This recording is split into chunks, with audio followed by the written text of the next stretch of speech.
اللهم صل على محمد يا رب صل عليه وآله اللهم صل على محمد يا رب صل عليه وآله.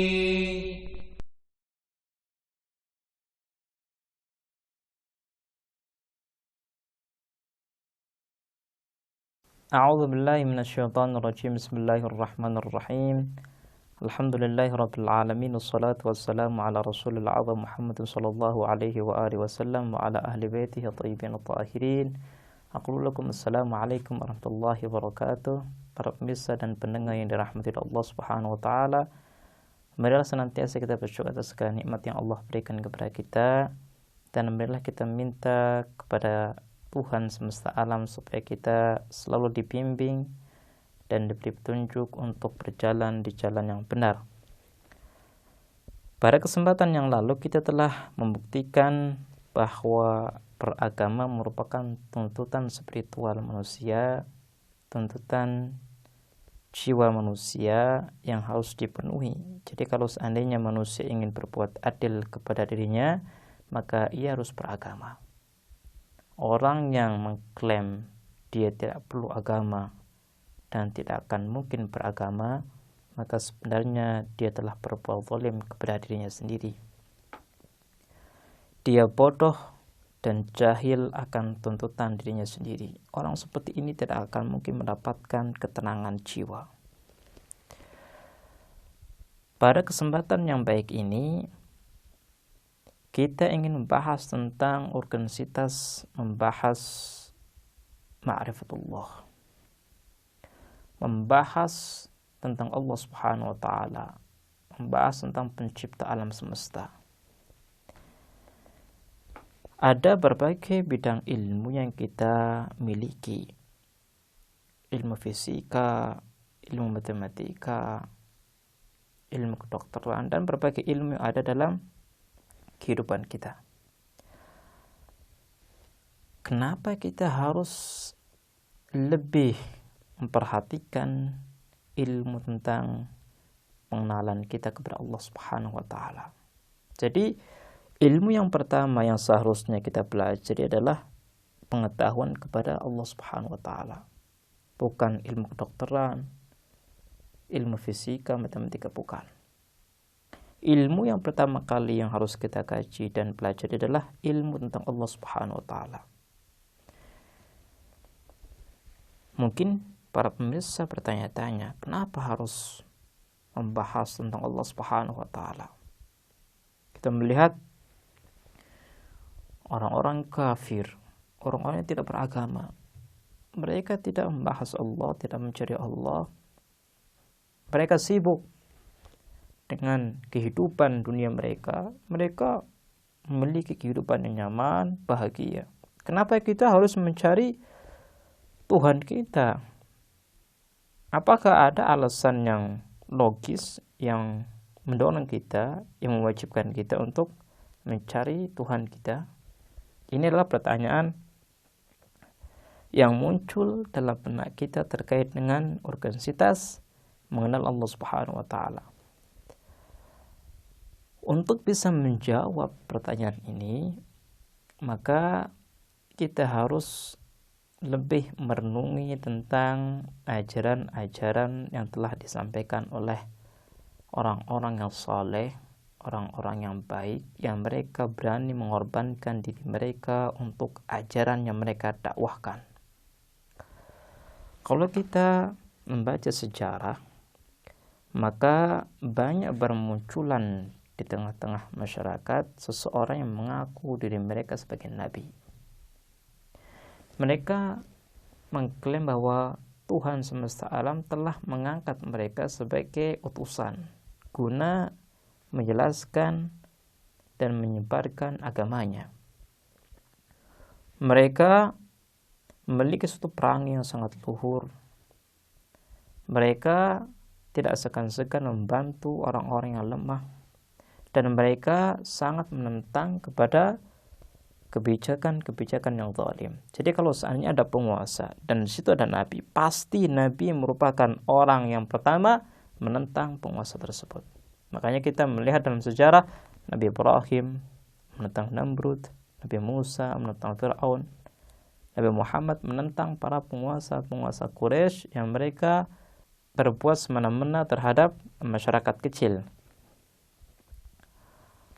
Kalau kita mempelajari tentang ajaran-ajaran yang mereka dakwahkan, salah satu ajaran yang mereka sebarkan, mereka ajarkan kepada kita adalah ajaran akhirat, tentang satu alam yang di dalamnya Allah Subhanahu wa taala akan menghisab semua perbuatan yang dilakukan oleh manusia. Jadi kalau seandainya ada orang yang zalim, maka Allah akan menghisabnya. Kalau ada orang yang adil, maka Allah pun akan menghisabnya. Semuanya dihitung. Ketika Allah Subhanahu wa taala sudah menghitung, menghisab, menilai perbuatan-perbuatan manusia, Allah pun akan memberikan pahala kepada orang yang adil dan memberikan sisa kepada orang yang jahat. Nabi pun menjelaskan kepada kita bagaimana pahala yang Allah janjikan kepada orang-orang yang adil dan bagaimana siksa yang Allah siapkan untuk orang-orang yang jahat. Kemudian Nabi juga menjelaskan kepada kita bahwa kesempurnaan manusia tidak akan bisa diraih kecuali dengan agama. Dengan kita memperhatikan ajaran-ajaran suci para nabi, maka kita memahami dan mengerti bagaimana kerugian orang yang tidak mengikuti ajaran Nabi. Kalau seandainya ada seseorang yang dia tidak mengikuti Nabi, tidak mengikuti ajaran Nabi, maka kelak di akhirat hidupnya akan sengsara. Kesengsaraan akhirat melebihi kesengsaraan di dunia. Di akhirat tidak ada kesempatan untuk bisa memperbaiki diri.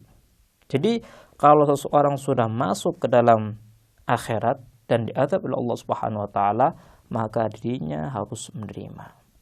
Manusia itu seringkali menghitung kerugian dan keuntungan. Kalau seandainya saya mengikuti ajaran Nabi, apa keuntungan yang saya dapatkan? Dan kalau seandainya kita menolak ajaran Nabi, kerugian apa yang kita hadapi? Dengan kita menghitung kerugian dan keuntungan dengan mengikuti ajaran Nabi, maka diri kita dituntut, didorong untuk meyakini dan mengikuti ajakan Nabi. Kenapa? Karena boleh jadi ajakan Nabi itu benar. Lah kalau benar, kita tidak mengikuti ajaran Nabi, kemudian kita akan dimasukkan ke dalam neraka. Tapi kalau seandainya kita mengikuti ajakan Nabi, mengamalkan ajaran Nabi, kita tidak dirugikan sama sekali. Kita juga bisa hidup bahagia dengan memeluk ajaran yang telah dijelaskan oleh Nabi, dan kelak di akhirat kita pun akan mendapatkan kebahagiaan. Artinya tidak ada kerugian yang akan kita dapatkan. Ini merupakan satu tuntutan, dorongan seseorang untuk lebih jauh mencari tahu tentang pencipta manusia, mencari tahu tentang Tuhan semesta alam. Nabi dengan penjelasan seperti ini akan mendorong manusia, menarik manusia untuk mendalami lebih jauh, mendalami lebih detail tentang kebenaran yang disampaikan oleh seorang nabi. Dengan inilah kita dituntut, didorong untuk mencari tahu siapa Tuhan kita dan sejauh mana kebenaran ajaran Nabi.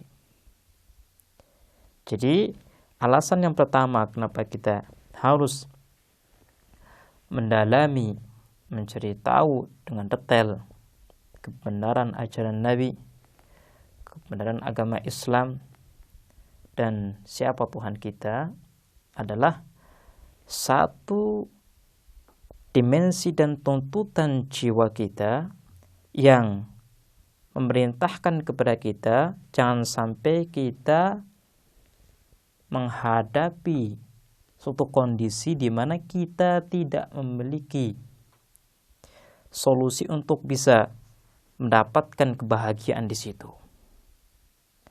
Jangan sampai kita diadab oleh Allah Subhanahu wa taala dengan kita tidak memeluk agama yang Ia turunkan kepada seorang nabi.